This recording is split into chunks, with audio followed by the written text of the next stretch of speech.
Hey, this is Deface. I make things for you to put into your tabletop role-playing games, and this week is the beginning of a series where I'm going to procedurally be making a world that you could use as a setting, and so no idea what this world is called yet, no idea really the bigger picture of this world. All like I have for this world right now is like this beginning town, like the people in the town, the locations in the town.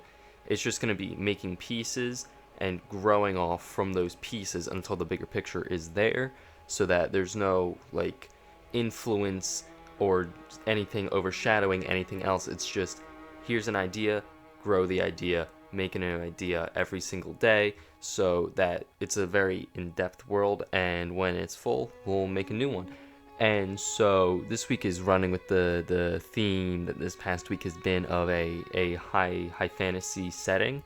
And so I just made like a high fantasy typical medieval beginning town called Morthorpe. It's so I have it split up into three sections. So the profile, which is just like size, population, biome, and main source of food. And then there's the people, and then the locations. So we'll run through all those real quick, and yeah, just introduce this bit of the setting, and then next week it'll grow. Like another ring will be added around the circle that is Morthorpe until it's just a bunch of circles that make up a whole setting. So Morthorpe is pretty small, pretty like rustic, not very like elaborate or anything. It's got about 15. It's got 15 people that live there. It's in a plains, given the name Morthorpe, and its main source of food is farming. And the people who populate the town, you have Erdain Cyanidel, who is a drow elf. They're the mayor, and then I have like their race. I have their position in the town, and then I have like some just bullets of like descriptors for like how they behave, how they act. It's just like so many people will be in the series, in the setting over time, and so it's just like quick like 1-2 things about them so you can read it and get the idea, and then just like run with it. So for the case of Erdain, they're always tired because they stay up all night enjoying the moon, and they're very friendly but wary of outsiders. So, they stay up late enjoying the moon because they're a drow, and then they're friendly and wary of outsiders because they're the mayor. They want to protect their town, they want to protect their people, but they also want to grow their town. So they're friendly but also wary. And then next is Hama Dunham. They're a Kalashite human. And they're the owner of the Greasy Pig Tavern, which is like the Morthorpe's tavern. And so they love to hear stories from adventurers and share the stories that they've been told by adventurers that have already come through. And so, Hamadunham, like they're just like a typical tavern keep, a lot like Butterbur from the Lord of the Rings. Just a very, very talkative, very friendly person who really just like maybe might be even like overbearing because they're always there just talking with you. Someone who like you could easily like role play a quest out of, or just make the town come alive by having someone who's just constantly rattling on. Oh, and then there's like whoever just talking about some random person in the town. It makes these people feel interconnected instead of just like bullet points in this town. Like, this is this person, they are tied to this place, and then just restricting that person to only that place. And then next up is the first like of many families in this town. So it's Alberch Gorin and Netta Gorin. So Alberch is a mountain dwarf. He's the husband of Netta, and he does all the smithing work for Goran's smithing, and he's very polite but also very quiet. Will be kind but will mostly keep to himself working. And then Netta is a stout halfling, Albert's wife, and also Lyda's sister, who's going to appear later in this list. She does all the storefront work for Goran's smithing, and loves to talk and make jokes, and never is the one to end the conversation. So just in one bullet point, it's just here's her sort of attitude. Here's something you could add to her dialogue. Maybe quick-witted jokes, or just if you can't think of jokes on the fly, just a very light-hearted demeanor. And then also never's one to end the conversation. She'll just constantly yes-anding things until the players are all right, this isn't really important information, maybe we should just say we gotta go, making these characters more than just dialogue trees that eventually run out. And then next is the Gunrick family. So there's Phalia Gunrick, who's a tiefling, the mother of Amnon Gunrick. She runs the general store, Gunrick's general store, and she's strict like a old librarian. So again, just one sentence really, and just encapsulates how this character should be roleplayed to differentiate every character, split them all up, make them feel unique, while also not giving them a whole 2 paragraphs for you to read to understand how to run them, how to roleplay them. And then Amnon Gunrick is about 8 or 9, the child of Phalia, and they like to cry wolf. So maybe there could be a commotion in Morthorpe, and it's oh my god, goblins are attacking, and then it was just Amnon playing a trick. Just little bit of characterization that could make the town feel more alive and make there be more activity. And they could also while it being a bit of a stereotype, this whole setting is a bit of a stereotype, and so it could be goblins actually attack, and then no one believes Amnon, and then Amnon gets captured, or maybe people get in danger, maybe people get hurt. It's a very stereotypical plot line with someone who cries wolf, but it's also a stereotypical setting. This is very typical high fantasy, so you might as well use those stereotypes to just easily build the setting, and then just having it be different by you adding a personal touch to it. And then next is the Namfoodle household. So there's Gerbo Namfoodle, who's a forest gnome, and Etta Namfoodle's husband. He works the Namfoodle farm and is a very welcoming guy. And then his wife, Etta Namfoodle, is also a forest gnome, and she's same as Gerbo Namfoodle, just one of those households where it's you could swear that the married couple is actually just twins, identical twins, because they just act the same, that sort of cliche, I guess. And then their kid, Nissa Namfoodle, who's about 12 and is very studious, talks out to everyone she thinks is dumb. And to put a number on that, if a player character or whoever has an intelligence score below 14, she'll just you could just roleplay her talking slow, or explaining what words mean, or whatever, just a simple line that can really just be built on top of and characterize a character.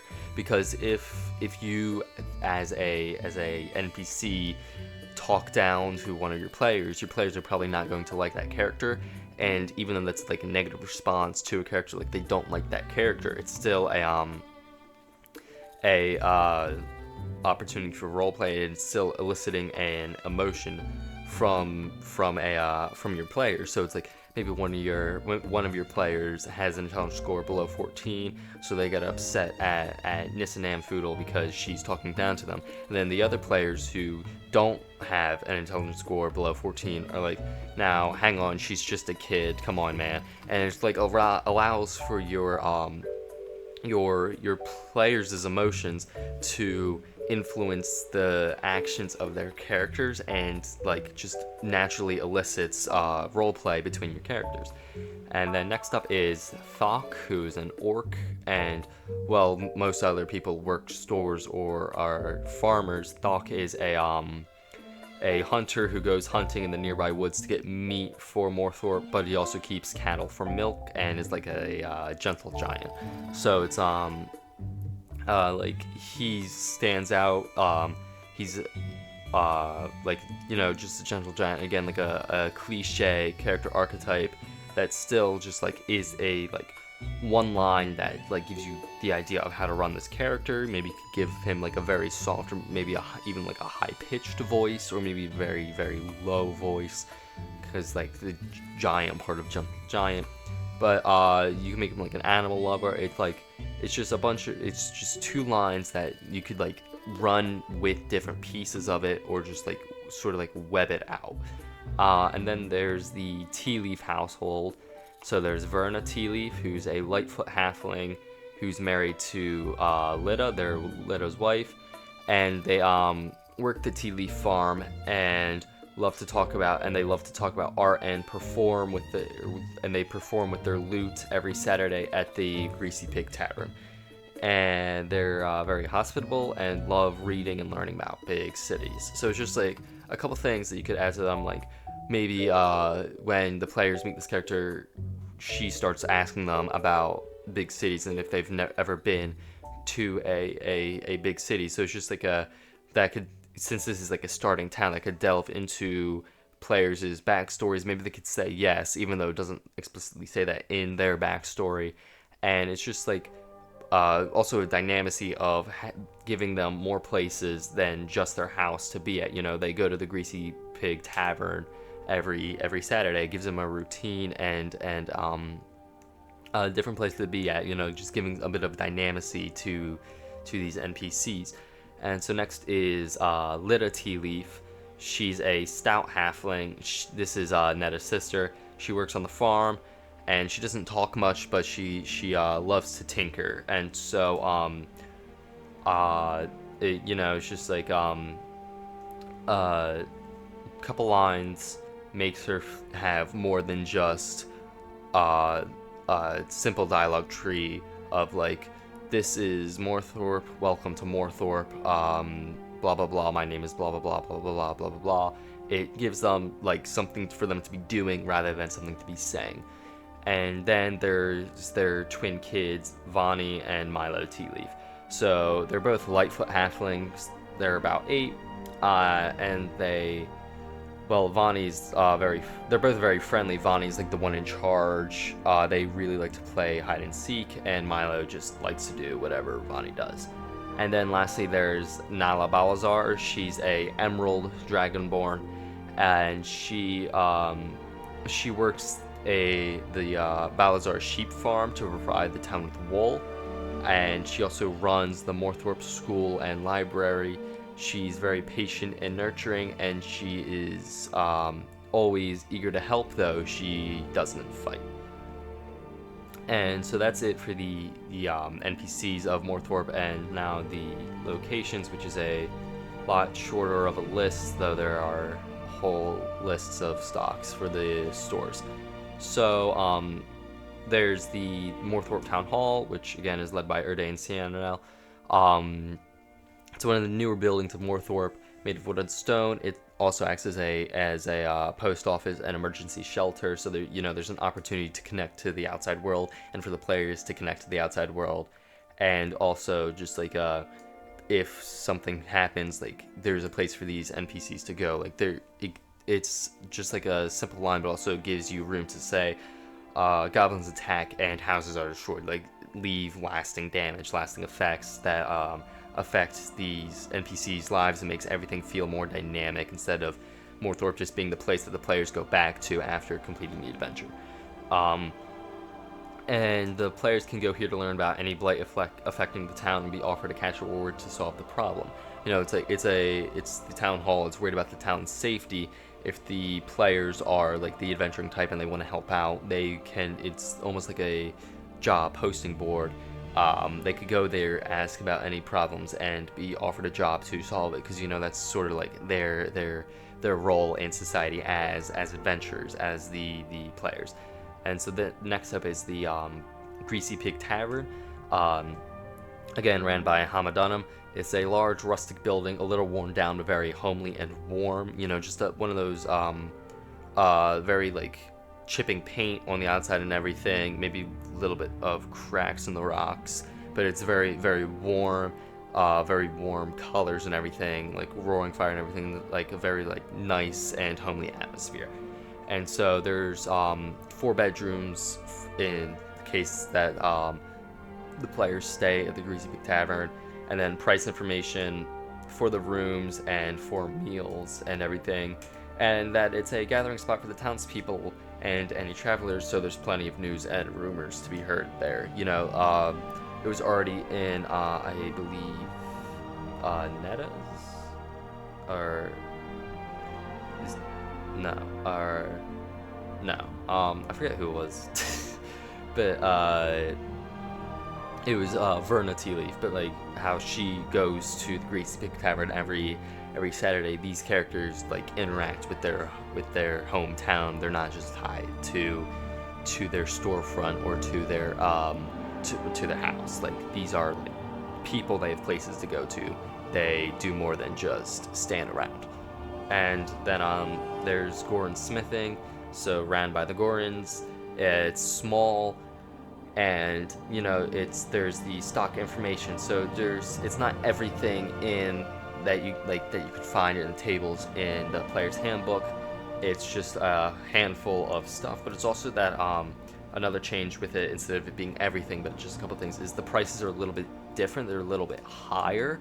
And so like what I like to do with towns is they sell at a higher price than what's listed in the player's handbook at first, but once the players like completed the quest, it could drop to like the standard price in the book, or even a little bit below that, to just make it feel like, oh, they're town heroes, like the town respects them, the town will like give them more because of what they've done.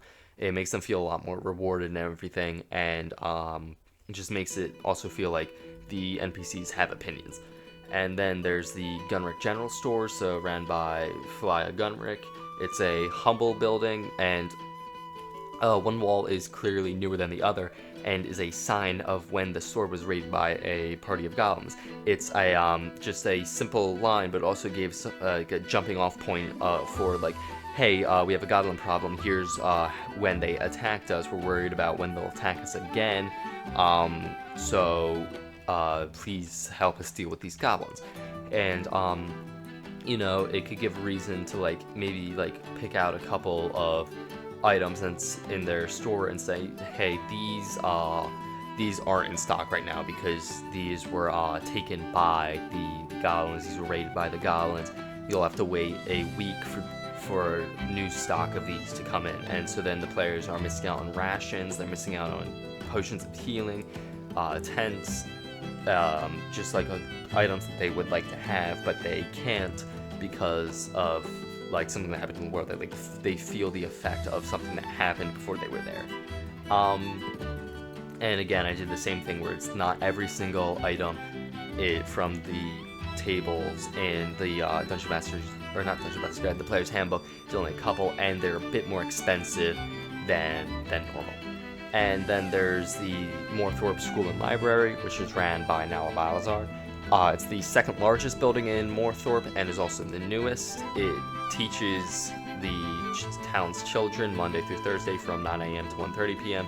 And then the library is open Monday through Thursday from 1:45 p.m. to 7:15 p.m. So it's just like here's places that people go to, and the hours for just giving a schedule of things. And it's a very quaint building, not very like decorated, and the library holds town records and books that are a staple across the country, so like the players won't find anything really special here. It's just like, oh yeah, here's a couple of like family trees when people came to the town, and like any sort of like book that you would assume any part of the country would have, you could probably find it here. And then there's the households. So the Goron household is small, it's very simple, it's undecorated. The Gunrick household is also small, but it's very clean and has a small vegetable farm. Just like a couple of things to just say, like, they're both small houses, but one is undecorated, the other is very clean. Just one lines that separate these houses, even if they look the same, made of the same materials and are of the same size. And then the Namfoodle household is like a medium-sized house, and it's decorated with plenty of wood carvings and contraptions because they're gnomes. They're known for like being tinkers. And then there's a large vineyard that they run. It's mostly of grapes for wine, but they also have some for eating. They're producing like the food and drink for the town, some of the food and the drink for the town. And then there's the Thok household, which is just a small wooden hut, and there's plenty of simple hunting traps and javelins lying around because Thok is the town's hunter. He goes to the woods and hunts animals for meat. But then there's also like the forecastle grazing in an enclosed area, and their cowbells made by the Gorons can be heard from the other side of town. Just like one sentence, but it ties these NPCs together, and it's like saying, like, as you walk through town, you hear cowbells. Like extra sensory details that you could like throw in wherever the players are in the town to make it feel more alive than just like every sort of area is constricted to the circle label, like that area, like these places sort of overlapping. And then the Tea Leaf household is a medium household. It's a large farm that grows grains and squashes, and also has a farm goat that wanders around the property. Maybe it's simple, but it's like, here's where some of the town's food comes from, and here's something that maybe the goblins could steal. Just jumping off points. Maybe the goblins burn this, maybe the goblins steal this. It's saying like this household reaches out to more than just this household, and it has stuff that like can be taken, can be damaged, to like add to the story or plot of like whatever adventure's going on as the players are here in Morthorpe. And then lastly, there's the Balazar household. It's a small household, it's well kept, and it's decorated with carvings and paintings of dragons because Balazar is a Emerald Dragonborn, and Morthorpe's children can often be found here admiring the art. Just again like overlapping the NPCs with the locations, giving them more locations to be at than just the location that they originate from. And so yeah, this was the first part of this setting, starting with the like opening town of Morthorpe. And so this will just be a series where we eventually build a whole setting that you could run adventures in, and eventually start over with a completely new setting. So yeah, see ya.